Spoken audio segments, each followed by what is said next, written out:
Hey everybody, I'm back today. I'm just doing a hobby table update and just stuff that I'm working on.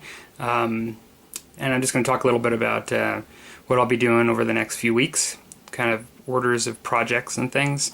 This one I've pretty much finished this. It's really shiny right now. I may spray it with a bit of a matte finish, but I just used on my terrain I oftentimes don't use my little paint bottle lacquers and stuff. I sometimes just use like a rattle can, and this is just a really basic polyurethane clear that I put on it. I actually find like right under the desk light it looks really shiny, but typically it doesn't really matter that much to me. And so I may or may not do something with that. I wanted this yellow, and I'm not sure how easy it is to see here, but I didn't put any washes on the basic yellow. I'll talk about why the rubber bands are on this in a second. I didn't put any washes on the basic yellow.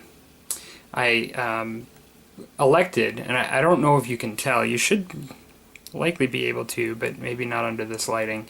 But I did a highlight of the yellow I used with some ivory and just streaked it across to create some, you might be able to tell right there, just to create some depth and difference, three-dimension illusion in some ways to the house. I find on bright colors, I oftentimes with terrain, I don't like to, and particularly if it's just meant to be sort of a fairly decently painted house, I don't really want it to look really dirty looking, and so yeah, so what I ended up doing is just taking a darker color and then just kind of highlighting it essentially to create the depth. And yeah, I'm pretty happy with the way that came out. I used a couple of different colors on the brick to achieve a bit of variability in the look of the brick, and I do like the way that came out. It is a bit shiny at the moment, like I said. Got it up here too. Now, not only did I wash the brick with some dark washes, but I also washed it with some white wash too, and it did give some highlighting of it. I actually think that came out pretty decent. The reason the rubber bands are on it is when I went to put the second story piece back in, it's really tight, the insert, not the roof, which is this here. That fits just fine. But one thing is I didn't paint the lower level, I left it white. I just decided I didn't really care that much, but I did paint the wood flooring in here.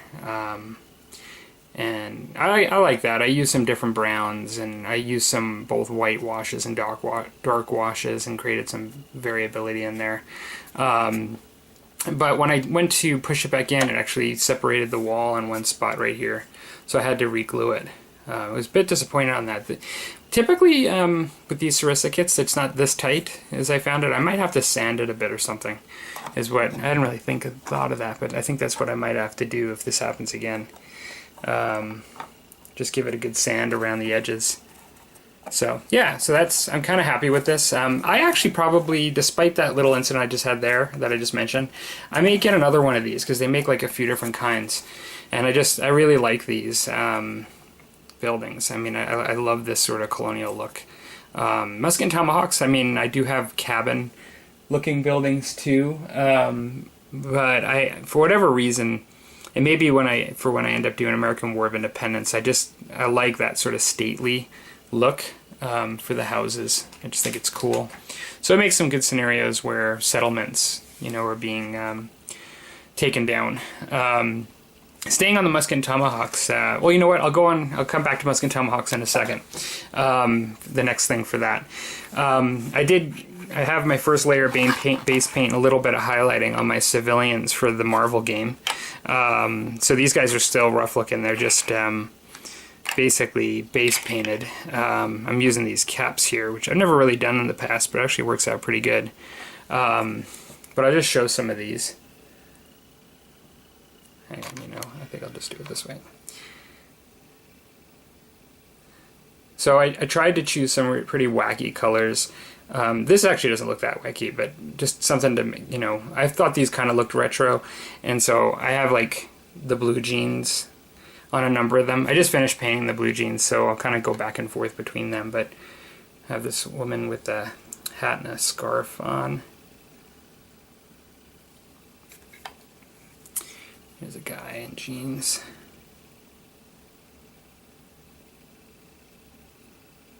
I actually really like these. I think at one point I'm going to get more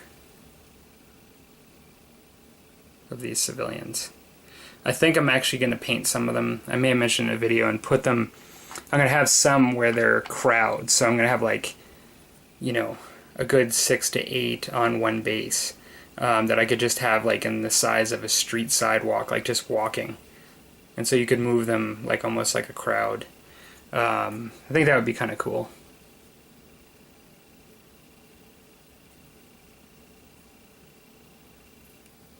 So mainly, like I said, just the base paint so far, except for the highlights that I did on the jeans.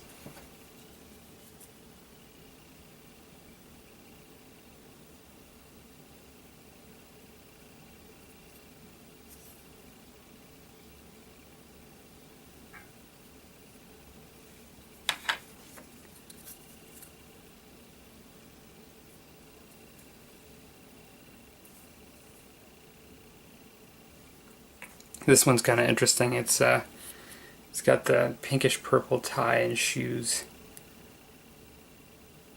He's fairly dapper. And this guy too. He's got the white snakeskin shoes, but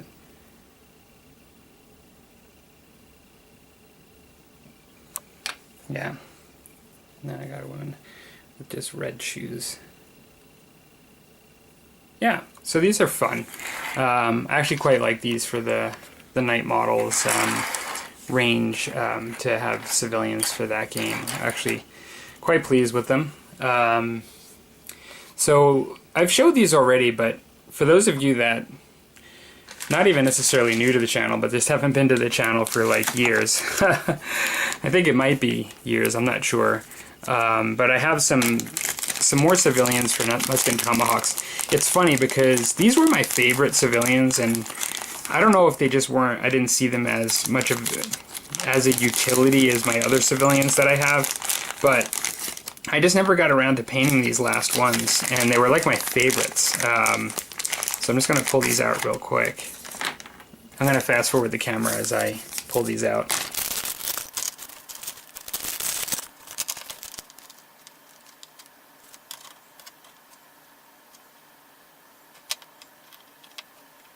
Okay, so I have these are the ladies and gentlemen that I've had for a while now. They actually come as a set, both mounted and seated. I'm actually kind of looking forward to painting these ones up. I'm not sure whether I should paint them mounted differently so I could use them as separate figures. Just because I think that although the faces and things will be the same, they'll still be look different enough if I paint them up differently. That I could actually just double them and just use them, have some mounted and some not. Or I could just do it the same. I might just do them the same because how often do you get a set like this where... so the women are riding side saddle.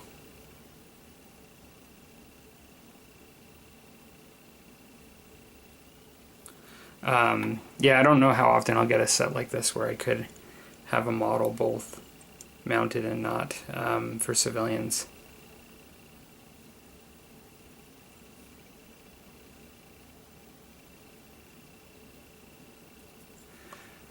And one of the guys, just like when he's standing, he has his hat off.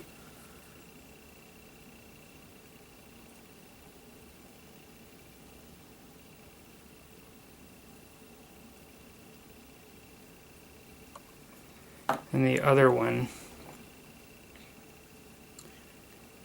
has his hat on.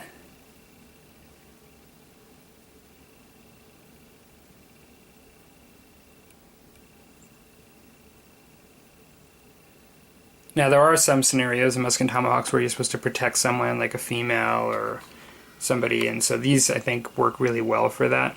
They could also just be regular civilians too, but but I think they work better for objectives or sort of like models that you're supposed to be protecting and things in scenarios. So yeah, like I think what I'll be doing next is I'm pretty much finished with that house. I'm just going to finish these civilians up here. They won't take me too much longer. I'm going to put them, like I mentioned earlier, on these clear bases, and that'll be interesting. And then I think I'm going to actually work on my sculpting after that before I'll start priming these ones and getting them ready to paint, which takes a little bit of time. You know, I'll clean up. There's not too many mold lines on these. These are Minden miniatures, and they usually come really clean. Some of the best historicals that I get as far as cleaning them up. And so that won't take too long, but I'll have to put them on bases and put some putty down or something, plaster, and get them ready and primed. I'll probably do that a little bit while I'm working completely on... I'm going to dedicate a week just to work on my Knight Titan sculpt for my 40k Knight Titan right there. I was really happy with the way the chair came out, but I find that it's a bit of an intense process doing something new for the first time like that. It's kind of all-consuming as far as my hobby time. And so I took a bit of a break, and now I think I'll just work on the guy. And that's really the main thrust of what I was trying to do with the sculpting. Really, the chair is just really ancillary to that. And so, yeah, I'll work on that. And then once I work on that sculpt and I paint these up, then I'm looking at probably doing my buildings and some heroes for the Marvel game. And then I'll likely be just kind of piggybacking some Marvel and Musket and Tomahawks for a bit, is what I think I'll be doing. There might be a little bit of Saga in there too. So, all right. Well, I hope everybody's had a good week and is looking forward to the weekend, and talk to you later.